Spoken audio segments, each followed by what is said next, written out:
In today's video, I'm going to teach you how to create or open a REPL, write your code, run it, and view the output in Replit. Replit is an online coding environment that lets you work right in your browser, so you don't need to install anything. To get started, sign into your Replit account so your work is saved and easy to find later. From your dashboard, you can create something new or open a project you've already started. To create a new project, click the plus button or the Create REPL option. Choose the programming language you want to use. Popular choices include Python, Node.js, and Java. Replit will set up the right environment for that language automatically. If you already have a project, simply click it from your dashboard to open it. Once your workspace loads, you'll see the code editor in the center.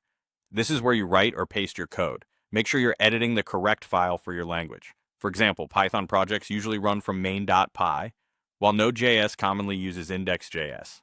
If you're pasting code from somewhere else, confirm that file names match what your program expects. You can create or switch files from the file tree on the left. Replit saves your changes automatically, but it's still good practice to pause a moment after edits so the workspace can update. When you're ready to try your code, look for the Run button at the top of the workspace. It often appears as a green triangle, but you might also see a button labeled Run. Click it to start your program. Replit will set up and execute your code based on the language and project settings. If your program expects input, type directly into the console when prompted. You can stop a long-running program with the stop control near the Run button and click Run again to restart after changes. As your program runs, keep your eye on the console, typically on the right side of the screen. This is where you'll see anything your code prints, along with logs and error messages.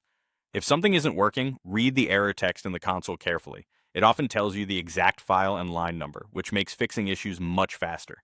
Clear the console if you want a fresh view, then run again to confirm your changes worked.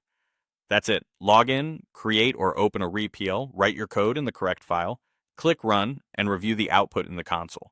With these basics, you're ready to build and test code quickly in Replit.